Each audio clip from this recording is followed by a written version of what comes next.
I think internet really shaped us and was something that was always present since my bachelor's and master's, PhD. You don't live without a computer. All your articles you download, they are so easy to find. And sometimes I think we take for granted how easy it is, and then we don't value how uh, the information is available to us and how important it is.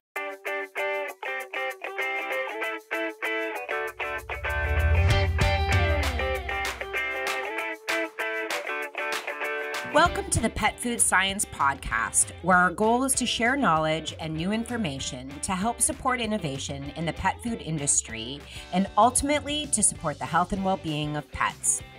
I am one of your hosts, Dr. Kate Shevler, and I'm here today with two of my colleagues, Drs. Julia Pezzali and Gail Kuhlman.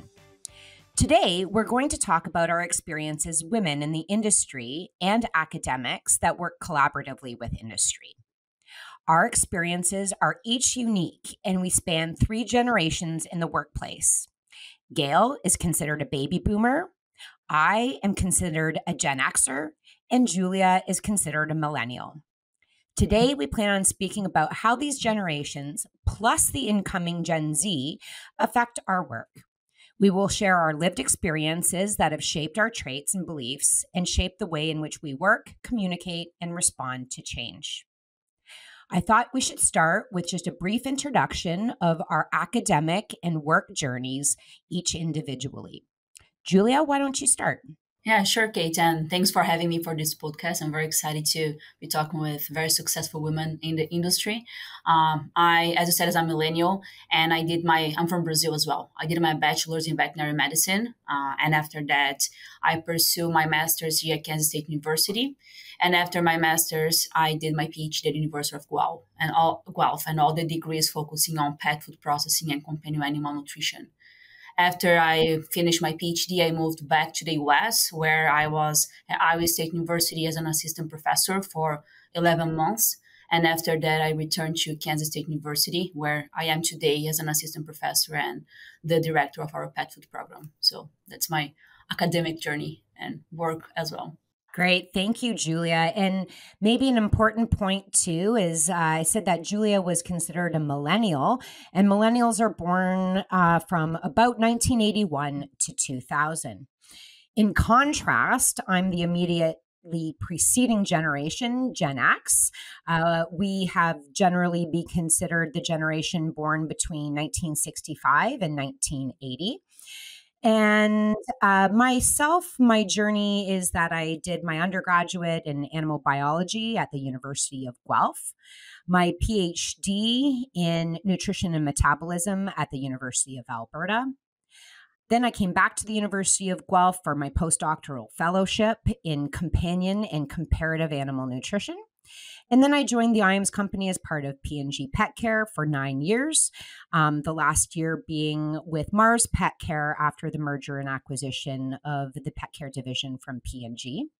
And in 2015, I returned to the University of Guelph as an assistant professor, and today I'm a full professor of comparative animal nutrition here.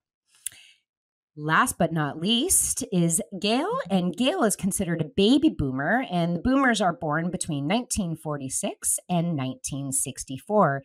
And Gail, why don't you give a little bit of your background for the listeners?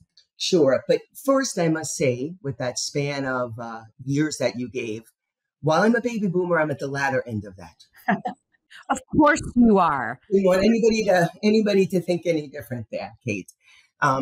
So very differently, I think what you heard from both Julie and Kate is they had some opportunities in their life to study pet food.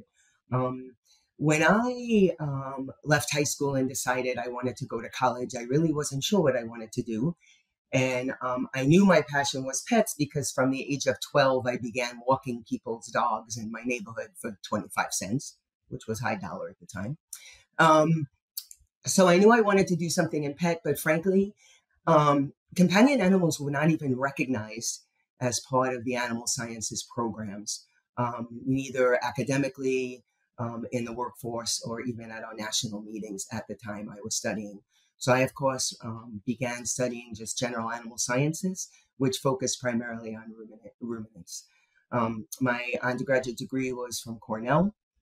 I returned back to New York City for a while after that, so took a job as a research technician at Memorial Sloan Kettering Cancer Center studying cancer cachexia while I did my master's at night. And there is no animal science programs at New York University in Greenwich Village. So I went ahead and studied biochemistry, which was the closest next field.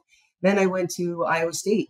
Julia, I didn't know if you knew that's where I got my PhD in ruminant nutrition and with a dual major in immunobiology. I began to apply for jobs in livestock because that's what I had studied. And oddly enough, the company that I really wanted to work for had nothing available in their livestock division, but they did in that pet food manufacturing division. So hence, that was my initiation into pet food. I remained in pet food for about 35 years. I did do some movements in companies. I started at Ralston Purina. I worked for Royal Canin. I was at IAMS P&G, and then finished my career. I retired just last year from Mars Pet Care, always in the R&D divisions, always in pet.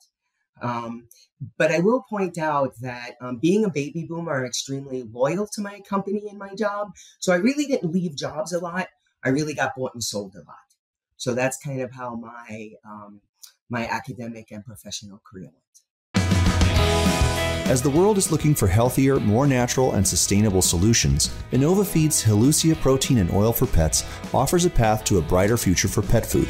Helucia represents the convergence of the natural upcycling power of Hermetia illucens larvae with InnovaFeed's cutting-edge production technology to produce the highest quality ingredients for pet nutrition with the lowest environmental footprint.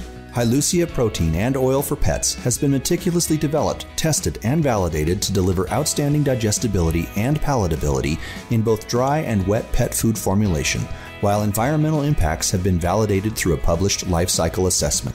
Learn more at innovafeed.com/Helucia. Great. Thanks. Well, for the listeners today, we have a few topics that we're going to cover.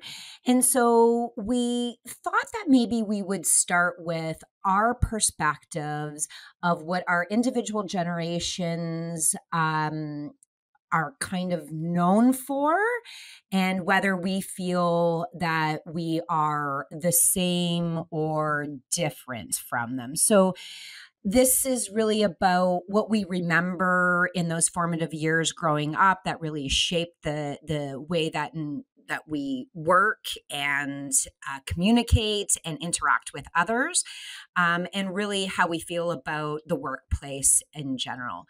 So I'm going to start it in reverse, and I'm going to start with Gail this time through. Thanks, Kate. It's funny because when I was thinking about the possibility of this question and how we would talk about this last night, I realized that probably over a third of my career, there was no internet. There was certainly no podcasts, and there was no way to dig easily for data. No PCs, no iPads. So I found it interesting, but now at least I understand why I get so excited when I'm asked to do a podcast, right? Because it's kind of new to me, believe that or not. I think when you look at baby boomers, there's a wonderful article written from Purdue University that talks about the different generations. And when you look at baby boomers, you'll find that in general, we're optimistic people, kind of happy-go-lucky. We're competitive, we're workaholics. And as I mentioned earlier, we're company loyal, but we're also team-oriented. And I thought about that. I looked at those traits and I said, gosh, you would think I was the case study for that article, at least in the baby boomer area. But I also find it interesting to talk about being team-oriented. When I was asked to do this podcast, I was asked personally to do the podcast. And I thought, how much more fun would it be to do it as a team, to bring in Julia, Kate, others from, different generations, share experiences. So without even realizing it, I think I exemplified my team orientation as the stereotype for the baby boomer. So I would say that those are traits. The fact that we didn't have such easy, different, electronical communications. We used a landline. There's probably people out there saying, what's a landline? And most of our conversations were face to face. I also think one very interesting fact about the baby boomer is we've always believed that you that achievement comes from really paying your dues. Like I really got to put my time in before I can get that next thing. But nobody ever really tells you what that time is. So I find that, I may have moved through my career somewhat slowly, and definitely more slowly than maybe a millennial would, because I didn't know that as a baby boomer, I didn't realize that I can ask for what I wanted. I thought that I needed to pay some kind of dues in order to get there. So I think those are things when I look back on my career, and I know I'm speaking a lot, Kate, but I have the longest career here, so I apologize for that. But when I look back in my career, I think those are some of the things I would say impacted me the most. Yeah, and so the step changes you're kind of coming through to the Gen Xers. We are also well known for being hardworking, waiting. We were told to work hard. We would be noticed to be promoted for sure is an aspect of our generation too.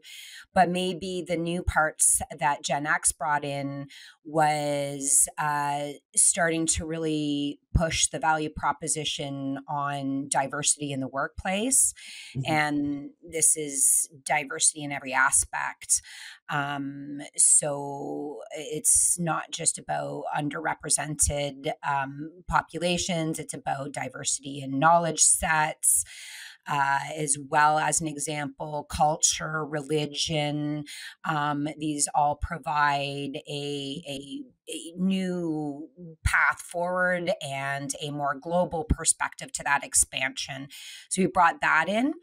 But to Gail's point about technology, is we started with only landlines. In high school, we were starting to use computers. We didn't really still use them that much at the beginning of university, but by the time I was done university in the 90s, we all had email accounts. So my generation certainly grew up with understanding how to use the library Dewey Decimal System, and we can equivalently navigate Google as an example. And we still look to kind of research topics in a very similar manner as we would when we were reading as well.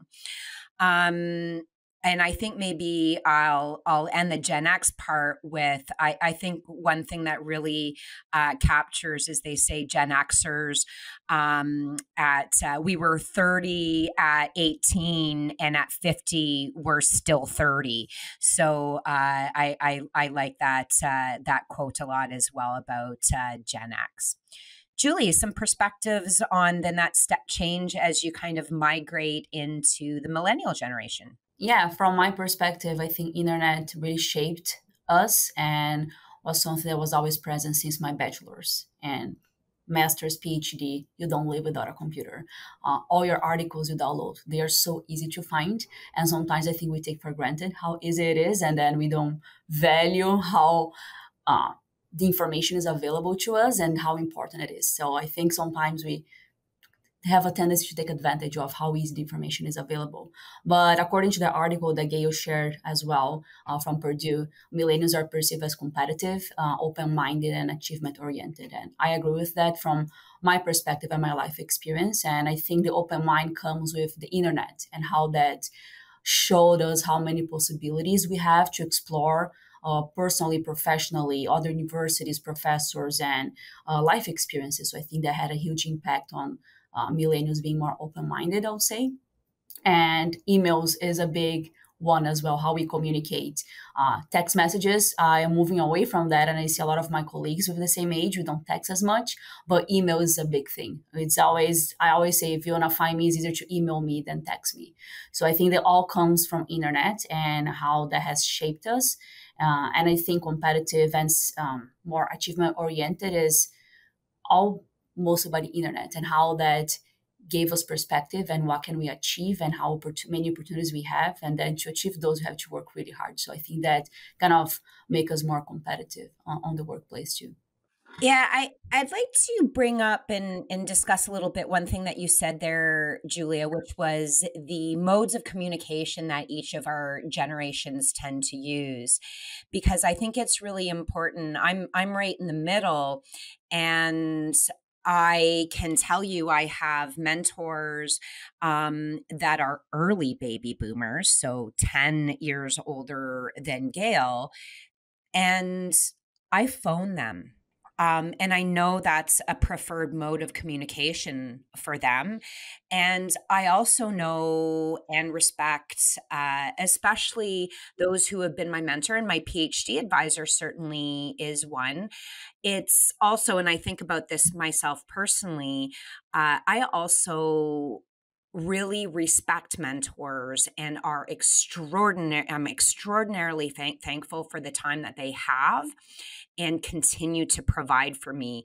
And I try to make sure that I do those little things like, oh, I haven't talked to this senior mentor for a while. You know what? I'm just going to drop a 15-minute call to make sure that they know that I continue to appreciate them, and it also opens doors for that communication. In contrast, I'm finding it's interesting that you said that about email with millennials, because Gen Z, my PhD students, and most certainly my master students now, don't answer emails for 48 hours, but will text me quicker. So do you see that changing from the millennials, Julia, to the Gen Z? And how do millennials manage their Gen X mentors and their baby boomer mentors? Yeah, with my students, we text a lot as well. Have a group chat that is easy to communicate, and sometimes it's easier as well to communicate via text. But I think it's about understanding how each person works and the best way to communicate with each person. So that's what I try to do, because the range of age of people that I work with comes from younger than me to people that are more than double my age. So I understand, okay, that's how I communicate, but how can I communicate with each person more efficiently? But I think the younger generations, younger than millennials, they're going to be more, I work for 8 to 5, and then after that, I'm not going to reply emails. While my email pops up myself when I'm replying right away, which is not good as well. So there's some balance that we have to do. But I think the next generation, they are not as responsive emails compared to millennials, from my perspective. I think it's interesting. Kate mentioned how in the 1990s, when she was, really an academic, that really was when everybody had a computer, sort of computers.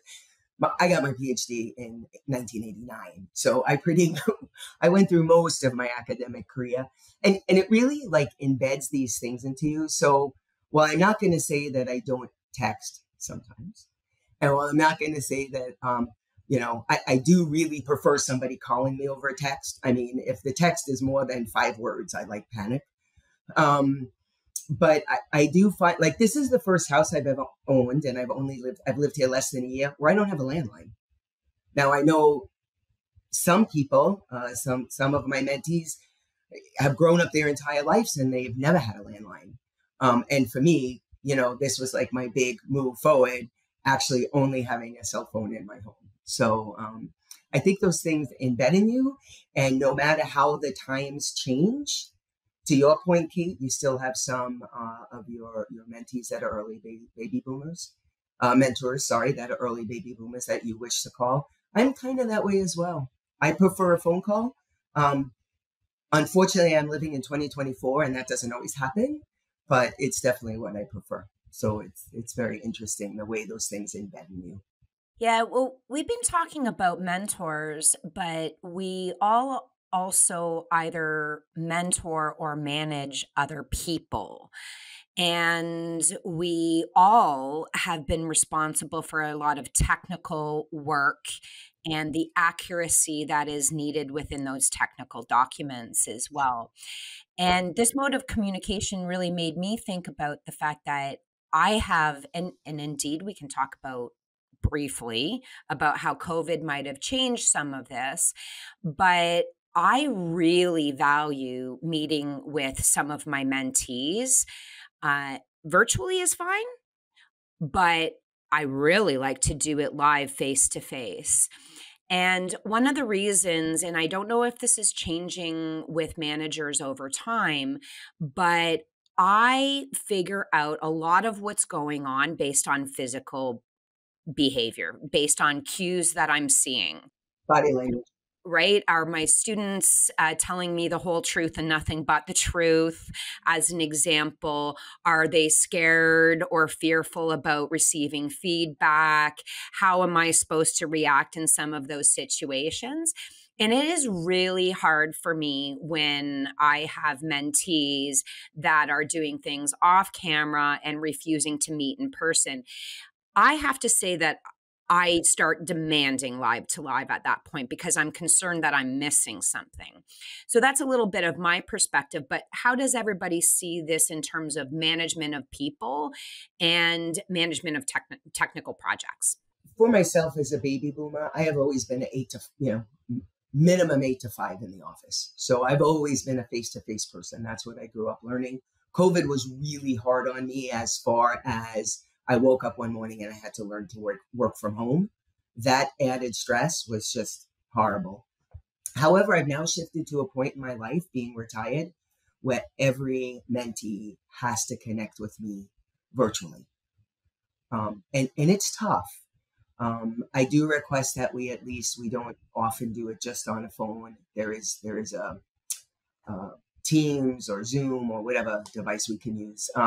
So I can see people. I'm very much a body language person because face-to-face was a big part of my life for many, many years. So it's hard, Kate. And I guess I'm a bit more trusting than you. I was surprised when you said, to know that they're telling me the whole truth. That was, I think I'm a bit more trusting, and I feel I need to be now because I have to do everything virtually.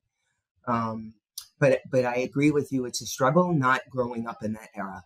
Julia, is it a lot easier for you to do things, to have meetings virtually? How do you feel about that? I think it's more natural, but I don't like as much as well. I think during COVID was, of course, a big time. Everything has to be online, as Kate said. But many people don't even turn on their cameras when they are having meetings online. And I think that's disrespectful from my perspective. Like, I want to see you and I know who I'm talking. Are you paying attention to me? So, and for students, face-to-face is very important to develop their confidence because everyone can be confident in an email or in a video call that you can turn off your camera. But face-to-face is important to develop your confidence, how you communicate, kind of sell yourself, because it doesn't matter if you're smart if you cannot sell. If you don't know how to sell your value, it doesn't matter. So I think the face-to-face is very important. And here everyone came back to is more like face-to-face normally as before, but there's always some meetings that have to be done online. And I don't think those have the same efficacy on connecting people and developing relationships. So every time that I can have face-to-face, I prioritize those. Yeah, I'd like to, and maybe this is a piece of advice as well. I certainly teach it to my students that are my graduate students, but I think it's really important for Gen Z to know that the generations ahead of them, you said it is disrespectful to turn off your camera. That's one way to put it. The way that I think about it is when people don't have their camera on, they're actually not engaged in the meeting. And so when I'm thinking about academic mentorship, and especially if that I'm expecting that mentee to be engaged in the topic and they shut off their camera, I now do make a point of saying there's one thing if you've had back-to-back meetings and you really need to eat lunch and you're going to shut off your camera for 10 minutes while you eat lunch. In fact, I usually say, not being rude, just need to eat. We'll shut off my camera, but we'll be back on when I'm done. And I let everybody know in that meeting that that's happening. But I think it's really important to emphasize that point is when you are in a virtual meeting, especially smaller meetings, that you engage to the same level that you would engage when you are doing those meetings in person. So it would be like looking across in a live meeting and seeing someone who's sleeping through your presentation, or someone who's got their head only in their iPhone, or it doesn't have to be an iPhone, whatever their phone is, an Android. It also signals to me what that signals is you're not interested and you're not engaged in the topic at hand. And I think that it's important to tell the earlier generations or the later generations that it's really important to us. That's how we perceive whether they're engaged or not. I've had those conversations because I totally agree with Julia. Like, please, if we're doing a video call, there's a reason we're having a video, right? And video means you're on your camera. And I've gotten criticized a lot as being the old baby boomer. Well, I was working out in the gym and I don't look good. Or, well, I haven't gotten to the shower yet. Or, well, I'm still in my pajamas, whatever. And I have to say, I really struggle with that because if you're working, you should be prepared for work, whatever that means. It's just like if you go into school, you should have your pencil and your notepad. Of course, it's a computer now, but you get my point. So you should be ready. So, but I don't know if you ladies hear that a lot. I mean, obviously, Kate, you hear maybe people say they're trying to eat lunch for the entire hour of the phone call. But, for me, I seem to get pushback when I ask people, could you simply turn your camera on? And that pushback is, in the younger generation, we now are doing things differently. We are now interjecting and balancing our work life differently. So we may have just come back from the gym, even though it's 10 in the morning, where you and your generation think you're in the office 8 to 5 kind of thing. Wondering if you guys face that, hear that at all, or if it's just people just aren't turning on their cameras. I think sometimes the generation and some people, they multitask. And then if they're doing their work in a meeting, but I think it's just awkward when you have your camera on, the other person is not. So I think if it's a 20, 30 people meeting, that's fine because maybe you're not, there's no one-on-one interaction as much, but if it's not, it's a way to show that you care, that you are there connecting at the same level with them. And I see that it's not only younger people than I, like older people too. Like I don't know if it's cultural, if there is more personality but maybe it's not generation, it's camera version that is related to something else. I think it's okay. I occasionally, when I've talked to students about this, and there have, to your point, Gail, I have had students who've told me that they feel uncomfortable on camera if there's a number of people. But then I invoke conversations about building that level of confidence, and I tell them my perspective that I've already shared as well. So they at least understand how they're being perceived. Which I think is really important feedback. Indeed, it's not just important for people to give us advice. It's also important for us to reflect on these situations ourselves and seek advice from others about how we may be perceived.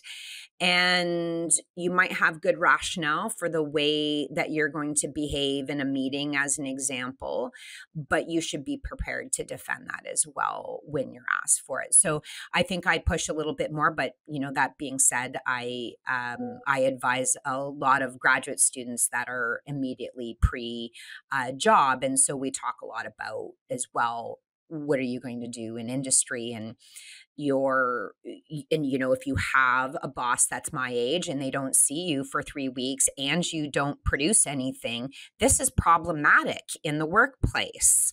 And you do have to meet milestones. And so we talk about what that flexibility is and what it means to share your own ways of working, that you set milestones and clearly communicate them to the people that you're reporting into or the team that you're reporting into. These are all critical so everybody understands why you're doing what you're doing in the timing that you're doing it as well. And I find being visible on the camera is also part of your commitment to yourself for image and exposure. Mm-hmm.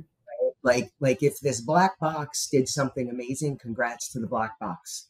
But if you see me and you know me and you sense me, I'm not sure that's the right word, then when I tell you my accomplishment, you're putting my accomplishment with my image, and I'm exposing myself to you as the person who does this. So I think it's part of the whole, your whole success, your whole being. Yeah, I agree. The out of sight, out of mind kind of, logic. I don't know if that fits you, but to me it sort of does, right? If I don't see you, it's hard for me to put a name with a face kind of thing. This might be a good spot. You first taught me, Gail, about making sure you were always working on your pie. Mm-hmm. So your performance, your image, and your exposure. And in my close to 50 years on the planet, I've come to realize that when I have a relationship with someone or someone spends the time building a relationship with me, I automatically know and remember a lot more about them. And so as we kind of migrate into the last part of the podcast and we're thinking about advice, I think maybe one of the pieces of advice that I would give young people that are interested in coming into any industry is you need to remember that for people to advocate for you, they need to remember you. And if I don't have any level of a relationship with you, it's hard for me to remember you. If I haven't seen you, it's hard for me to remember you. If you haven't spent any time attempting to form, and there's all levels of relationship, again, I'm going to have a hard time remembering you. So I write a ton of reference letters a year, a ton. And it's becoming more and more challenging for me to include more beyond Julia was my PhD student from this year to this year. She published X amount of papers and obtained a graduate average of this. That's not what Julia's reference from me says, because I spent a lot of time forming a relationship with her. And I think that's really important when we think about mentors advocating for us, writing reference letters for us, thinking about us when somebody phones them and says, hey, I need 2 professionals in my organization. Is there anybody in your lab that fits that bill? That is it's the relationship that you build with your mentors that will lead you to those opportunities, in my not so humble opinion. And it's not bias. It's just literally remembering personal aspects about those individuals. So I think if I was to give one piece of advice from my aspect, is it's to form healthy, positive relationships with your mentors so they can be your advocate and your champion when you need it. Yeah, and I agree with what Kate said and Gail as well. When just showing up, if there is an important meeting, just be there. People are going to see your face. They're going to remember you eventually. Oh, I saw this person before. And it's as simple as, I think Gail mentioned when you're talking the other day, and another mentor that I have in the industry, she said, oh, how refreshing it is when someone comes to you and say hi. This new generation, sometimes people are just very shy. They don't want to show up and say hi. And that makes a difference for you to be remembered. So also, as an advice for new generations and students, don't be shy. Just everyone is afraid to meet very successful people, and I am too sometimes, but approach them and say hi. Everyone is usually very willing to help and to mentor and to give advice to young people. And I would say my other advice is always, my life philosophy, always dream very big, have a vision and a purpose. Even regardless of your age, you can have 80 and have a big dream, but don't be a mediocre person because you're not going to go anywhere. You need to have a vision, a plan. And I think if you know your why, the challenges, frustrations that only get worse over time, I'm learning those, they become small for your vision, for where you want to get. And if a door closes, you're going to find a window. There is always going to be a way to get where you want, but you need to know your why, because life is challenging. So if you know that, you're going to find a way to get where you want to go. And I think if I had one piece of advice to offer, probably have 80 pieces of advice, but I'll pick one. I think that's, own your own career. Nobody really cares about it except you. And if you leave it in the hands of someone else to build, you'll just lose control of it. So once you figured out your true passion and you know what you want, just go for it. Just go for it. It's not going to be handed to you on a platter, so you need to go for it. And that includes everything, but so many of the things we talked about today: taking charge of building your own networks, finding your own mentors, knowing and leveraging your strength, making sure you're recognized for your strengths and accomplishments, talking yourself up, being present. Just own your career and own yourself. ICC Animal Nutrition. a Brazilian company with 30 years of history and present in more than 70 different countries, providing natural, sustainable, and technological solutions for animal nutrition, health, and well-being in a safe and scientific way, adding value in food production and helping to feed the world. Great. Well, I actually think that we probably can all muster a little bit more advice too. I know Gail has 79 more pieces of advice that she wanted to share. I might add too, and I'm sure that Gail can comment on this as a mentor of mine and someone that watched my career firsthand for 9 years. It's also very important to get feedback, and sometimes even I'm a really strong person, as is Gail and Julia, and as a woman, and it can be, you have to be very careful as a strong, opinionated woman. And at different ages, you have to be very sensitive to how you're being perceived by others. And that might mean that you are going to hear things about how you're being perceived that you don't like or you don't agree with, but you are in that situation and you have to remember that your image will dictate your path forward as well. And so I can tell you earlier in my career, so, just a mere decade or two ago, Gail worked on that with me, and she prefaced it as, you are a lot like me when I was younger, and you got to be careful because you're ticking some people off. I think she might have actually been more abrupt than that when she gave me that information. That did sound like a very kind Gail, so I like that approach. Yeah, and that continues to be good advice.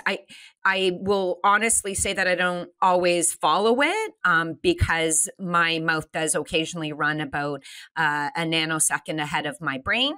But it's really important to realize as well that you might be interpreted in a way that you don't understand could be an obstacle in your path. And so I share that because indeed this is something that stays with me often. I am well known for being opinionated and outspoken.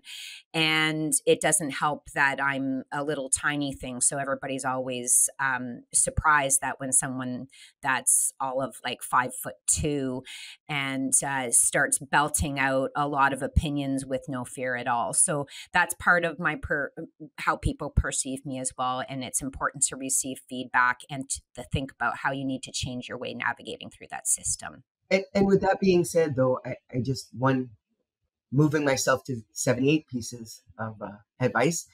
But be confident. You cannot lose your confidence because you're also scared to have a voice at the table, right? So you must be confident. You just have to learn on the communication style for that confidence. But you should ensure that you are still fully capable and fully comfortable to have a voice at the table. Great. Julia, do you have another piece of advice to bestow at the end of the podcast here? I would say for younger people, try to get out of your comfort zone. It's a very simple and everyone kind of cliche, but it's true. It's cliche because it's real. And we talked about this before as well. Many people don't want to move geographic locations, but sometimes that's important. And it doesn't mean a degree in other university, but you could do an internship, a summer internship, around your work with another professor in the university, expose yourself to different things. And that's going to really shape you as a person more than professionally. And that's going to be important to create a repertoire of behaviors, of emotions that you're going to be able to handle better in the future. So getting exposure is very important to know how to navigate things and to build your network that Gail and Kate mentioned that is so important. So be uncomfortable, take that step. And I think people take for granted, people that move a lot, always easy for them. No, it's hard. We just do it. You just learn how to do it regardless of the challenges. And so just my advice, take that uncomfortable step that you're not very comfortable, and don't overthink too much. Just do it sometimes. And Gail, as the senior mentor on this call, where do you hope that discussions like this lead us and lead future female professionals in the pet food industry? So I've seen a lot of progress over the years, where women have, as I said, when I started in the industry, when I started in my academic career, there wasn't even recognized fields that I was going into. Plus, the fact is the field I did choose to go in, which was agriculture, as you both know, I'm sure, was predominantly a male-owned field, if you will. So I am hoping that by us having a good time today and just chatting, hopefully there's just one nugget people can pick out of this, women can pick out of this, that allows them to be more confident and gain more leadership roles, opening up. Kate mentioned diversity. Businesses are finding out when women are brought upon their leadership teams, they find a 19% increase in the way the business performs. There's a lot of data on that now. Just the diverse thinking of different groups. I'd like to see us move forward. I'd like to see women move forward and be able to have a voice at the table equivalent to other groups of people that are present. So, like I said, if you can listen to us, bear with us. It hasn't been too long, and take home just one nugget that helps you in your career. We've had a successful day, and I appreciate the time. Great. Well, with that, thank you to Gail, Julia. Thank you for joining today, and thank you everybody for listening.